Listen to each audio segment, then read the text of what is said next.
My parents gave my sister a business loan and called me financially irresponsible for asking, so I crowdfunded my idea and now she's asking me for a job while blaming me for making her look bad. I'm writing this now because I honestly don't know whether to feel angry, vindicated, or exhausted. Maybe a mix of all three. I'm 38, female, divorced, and I run a tech company I built from scratch, something I'm proud of, even if my family never really took it seriously. My sister Leona is 35. Growing up, she was always the easy one. The sweet, soft-spoken daughter who played piano and brought home boyfriends my parents adored. I was the one with the attitude, who liked video games and later taught myself to code in high school. I wasn't rebellious, I just didn't fit into their picture of what a girl should be. Leona's been their favorite our whole lives, but it became crystal clear a few years ago when I asked my parents for help getting my business idea off the ground. I had just come out of a rough divorce. My ex, Adrian, left me after 8 years, took half the savings, and moved to Austin with a yoga instructor he met during a retreat. I was emotionally gutted but determined to rebuild something of my own. So I came to my parents with a detailed business plan.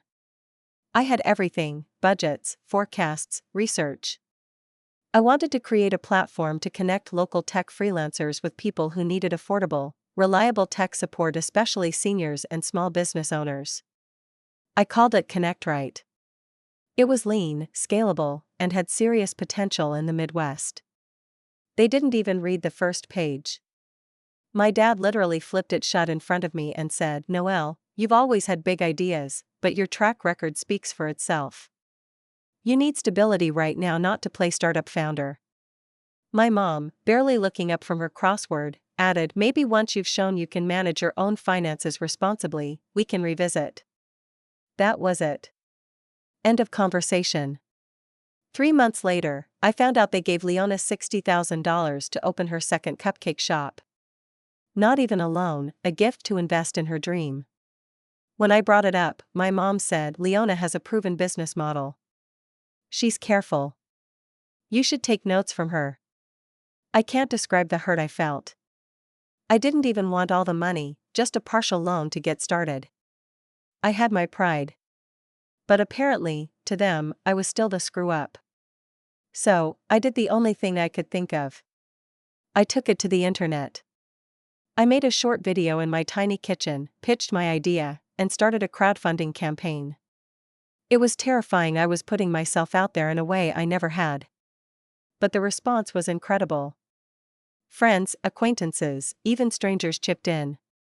Some donated $5, some $500. I raised over $80,000 in just under 2 months. That was enough to hire a developer, build the first version of the platform, and get a few local contractors on board. I worked 18-hour days, barely left my apartment, and ate more cereal than I care to admit. But the business grew. Slowly, then all at once. Word of mouth, online marketing, a few good partnerships, and suddenly we had users in 5 states. 2 years later, I'm sitting in my own office in downtown Chicago, managing a team of 12, and finally feeling like I proved everyone wrong. Meanwhile, Leona's cupcake empire crumbled. Her second shop barely lasted a year. She expanded too fast, overstaffed, and didn't adapt when consumer demand shifted. During the pandemic, she tried to pivot to online orders, but the logistics overwhelmed her. Eventually, she shut down both shops. I didn't gloat. I didn't say a word. But last week, she reached out. It started with a text. Just 5 words, "Hey. Can we talk soon?" I hadn't seen her in months. We weren't estranged exactly, but things had been tense. Polite check-ins around the holidays, the occasional forwarded meme or birthday text. This felt different.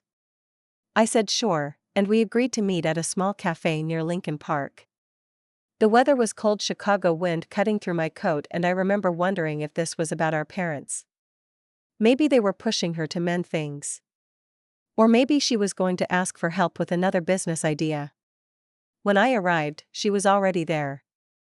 Wearing a heavy gray coat, no makeup, dark circles under her eyes. She looked tired. Not the curated version of herself I was used to seeing all over Instagram. She didn't waste time.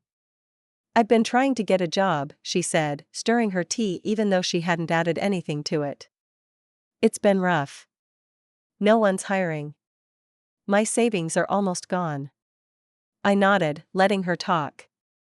She wasn't making eye contact. "I know we haven't really talked about your company. But I've been keeping up. I saw an article in Cranes. You're doing amazing." I didn't say anything. I wasn't going to interrupt what felt like a practiced monologue.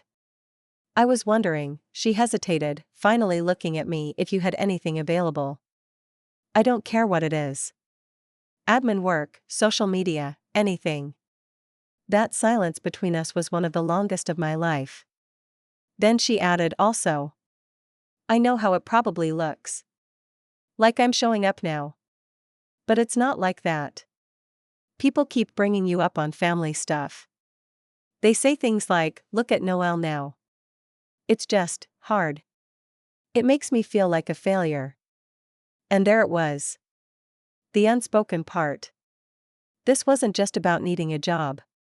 She wanted to rewrite the story. She wanted back in under a title she didn't earn. I finally spoke. "Leona, I respect that you're struggling. I do. And I don't hate you. But this isn't a family business. I built this from the ground up without any help from anyone. You didn't support me when I needed it." She looked down, lips pressed together. I continued, gently but firmly, "You called crowdfunding pathetic. You laughed when I said I was building an app. You told Mom and Dad it was a waste of time." "That was before," she said, barely audible. "I know. And maybe you've changed. But the people who work with me now? They're people who believed from the beginning. They sacrificed. They helped shape this." She didn't cry, but she looked like she might. "You're not going to help me?" she said finally. "I am helping. I'm being honest. That's more than anyone was with me." She got up soon after that, said something about needing to get home before traffic. After she left that cafe, I just sat there. For a while.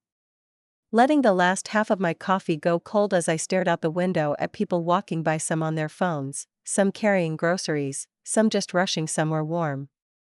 I wasn't sure how to feel. There was a tightness in my chest, not quite guilt, but something close. I didn't enjoy turning her down. I didn't feel triumphant, not the way people might expect. There was no secret fist pump, no private victory dance in my head. It just felt heavy. Like closing a door I'd always secretly hoped she'd try to open from her side. Later that night, I didn't sleep well. I kept replaying things. Her voice. Her eyes. That sentence, "People keep bringing you up on family stuff." That really stuck with me. For so long, Leona was the one held up as the example. I was the one they talked about in hushed tones or redirected the conversation when someone asked, "So what's Noelle up to these days?" It was strange to imagine the roles reversed. The next day, I kept my head down and focused on work. We were in the middle of onboarding a new client, a big regional healthcare group that needed ongoing back-end support. My calendar was packed with meetings. That should have been enough to distract me, and it mostly was until the email came. Subject line, "Following up." From Leona. She wrote, "Hey. Just wanted to say thanks for meeting. I get it if you don't have room right now. But maybe something will come up later? Let me know. I can freelance too if that helps." The tone was polite, professional even, but I knew her too well. This wasn't about freelancing. This was about preserving pride. About saying, "I'm not begging, you're just not seeing what I can offer." I didn't reply right away. I wasn't sure I even should. But I didn't delete it either. That weekend, I went out to visit my parents. It was my mom's birthday, and even though we weren't close, I wasn't going to skip it and give them one more reason to call me ungrateful. The house still looked exactly the same: wallpaper from the 90s, same stiff couches covered with crocheted throws, Same oversized photo of Leona from her college graduation framed in the living room. There wasn't a single picture of me in the main hallway. Just tucked away in a corner of the guest room was an old snapshot of me from high school, holding a science fair trophy. Faded. Crooked. Leona was already there when I arrived, helping set up the table. When she saw me, she offered a small, neutral smile, not warm, not cold. My mom hugged me with that tight-lipped politeness that always made me feel like a guest in my own family. My dad made some comment about the weather, then disappeared into the den. We sat down for dinner like always. Conversation was surface level. Recipes. Local events. An awkward moment where my aunt tried to ask Leona how her business was going before realizing mid-sentence and changing the topic to city parking fees. Then my mom asked, "How's work, Noelle?" This was new. She never asked me about work. I gave a brief answer. Good. Busy. We just signed with a healthcare client. Rolling out support across 5 states. She nodded and smiled, but I saw the flicker of something in Leona's face. Not jealousy, at least not exactly. More like discomfort. As if hearing about my success made her skin itch. Then she said, in that way she does when trying to sound casual, "Yeah, ConnectRight's been getting a lot of attention lately. Even some of my old customers have mentioned it." There was something loaded in the way she said it. My dad perked up a little. "So you're hiring more now?" I could see what was happening. She hadn't stopped trying, she was just using a different tactic now. Letting them bring it up. Letting the suggestion come from their side. I answered calmly. "We're expanding, but we're being careful about who we bring on. Fit and commitment matter more than anything." There was a long pause. A shift in tone. Suddenly everyone was focusing on their plates. That night, after I got home, my phone rang. My mother. She never calls at night. Ever. I let it go to voicemail, and when I listened, her message was short. "Hi, sweetheart. I just think you're being a little harsh. Leona's had a rough time, and if there's any way you could bring her into your business, well, it would really help the family. That's all I'm saying. Love you." I didn't call back. I didn't answer the next day either, when Leona texted a link to some article about sibling partnerships in business with a little eyes emoji. I wasn't being harsh. I had spent years being patient, bending, trying to fit myself into a family that saw me as a backup plan, a burden, or an afterthought. The one time I asked for help, they turned me away and handed my dream to someone else who hadn't even asked for it yet. And now, after building something with my own 2 hands, they were asking me to hand over the keys? No. I could feel the storm building in the background, conversations I wasn't privy to, judgments flying around family group chats I'd long since muted.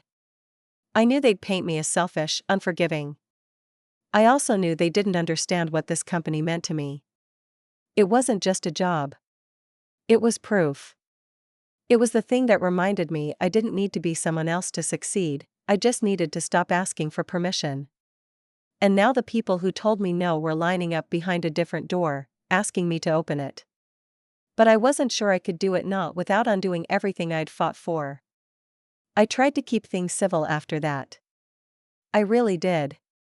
But once Leona realized I wasn't giving in, she started changing tactics.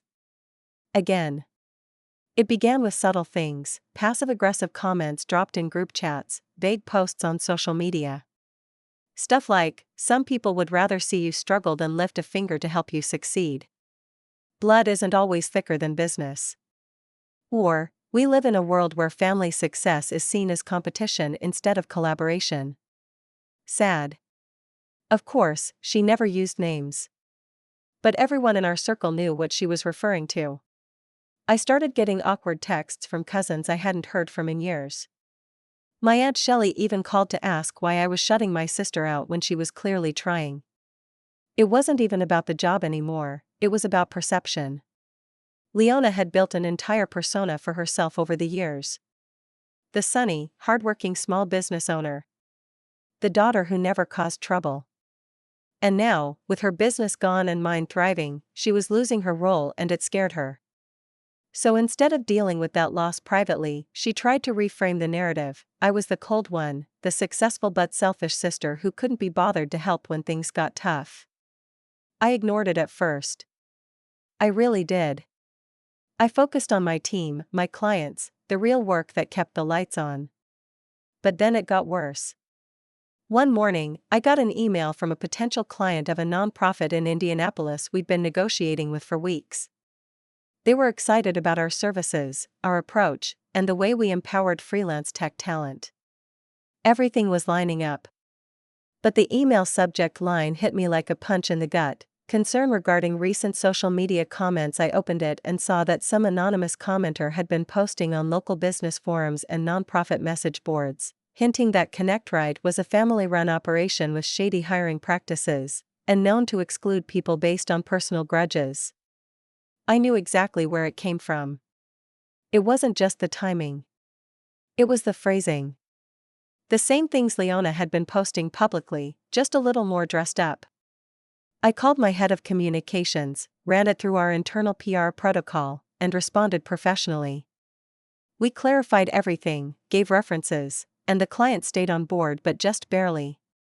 It was the first time I'd felt truly attacked in years. And that's when something in me broke.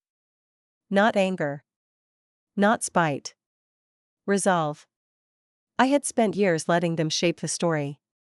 Shrinking when they wanted me to shrink. Quietly growing my success in the background, hoping one day they'd notice, appreciate, maybe even apologize. But now? They were actively trying to tear me down because I wouldn't play along with their image of how things were supposed to be. So I decided, for the first time, to set the record straight. Not with them. Not in private. But publicly. I didn't name names. I didn't post anything petty or dramatic. That's not who I am. But I wrote a long, honest LinkedIn post. I shared the story of how ConnectRight started. How I was turned away when I asked for help, and how that forced me to look elsewhere, how crowdfunding changed my life, how strangers believed in me when my own family didn't. I didn't say who refused to fund me. I didn't mention Leona. But I did write about being called financially irresponsible for wanting to build something real and how that label stuck with me long after it should have. I ended it with this: sometimes the people closest to you can't see your vision, and that's okay. Let them doubt. Let them call you reckless. Because when you stop asking for permission, you start building the life you were meant to lead. I hit post and walked away from my desk. I didn't think much of it. But within a day, the post went semi-viral in our network. Over 30,000 views, hundreds of reactions, dozens of DMs from people, some sharing their own stories, others just saying, "Thank you for this." And then the phone calls started. My dad called. Twice. I didn't answer. Then my mom emailed me a paragraph that started with, "I wish you wouldn't air family matters publicly," and ended with, "This isn't how we raised you." I didn't reply. Later that week, I got a message from Leona. "So this is how it is now? You get to tell your side and I just get to look like the villain?" I didn't respond. I didn't need to. Because the truth is, I never told anyone she was the villain. I just told the truth. My truth. And for the first time in a very long time, that was enough. I expected silence after my post. But silence wasn't what I got. Instead, things changed subtly at first, then unmistakably. The next time I attended a family gathering, it was my cousin Leanne who greeted me first.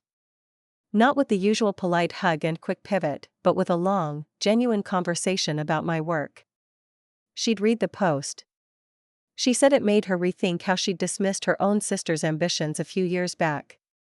Other relatives followed. Conversations felt different. Warmer. Realer. And then, something happened that truly caught me off guard. My mother started asking me questions. Not condescending ones. Honest ones. About what we actually did at ConnectRight. About how I'd learned to navigate contracts. About the kind of people I hired. I told her. Honestly. Without sarcasm. Without bitterness. She listened. It wasn't an apology. Not yet. But it was something. A crack in the foundation of all the assumptions she'd built over the years. Leona, though? She stayed distant.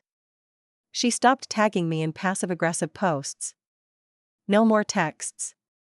No more eyes emojis. It was like she'd hit a wall she hadn't seen coming, a wall built from everything she'd ignored in me for years. About 2 months after the LinkedIn post, I got one last message from her. It was short. I won't bother you again. I just hope someday you see how much this has hurt me too. I didn't reply. Because here's what I realized: for years, I bent myself into a shape my family could accept. I shrank when they told me I was too bold, too impractical, too focused on the wrong things. I begged for their approval in ways I didn't even recognize until I stopped. And the moment I stopped begging was the moment I found freedom. Success wasn't about the money, or the office, or the articles. It was about knowing I didn't need their validation to create something meaningful. It was about knowing I didn't have to carry their insecurities on my back anymore. And revenge? It didn't come in the form of slamming doors or burning bridges. It came slowly. Quietly. I was invited to speak at a tech summit where my dad's old college friend introduced me as one of the brightest entrepreneurs in the Midwest. In having 3 different job candidates tell me they'd heard about Connect Right through someone who loved what you stand for. In being able to hire single moms, college grads, and people rebuilding their lives just like I rebuilt mine. The ultimate revenge? I didn't have to make Leona look bad. She did that herself by trying to compete with a version of me that no longer needed her to understand. She wanted me to fail so she could stay in the spotlight. But I didn't fail. And now, when people say my name in our family, it's no longer followed by a sigh or a change of subject. It's followed by pride. Sometimes even admiration. And that, to me, is more than enough. No drama. No screaming matches. No doors slammed in anger. Just quiet power. Earned. And the kind of peace that only comes when you finally, truly, stop asking for permission to succeed.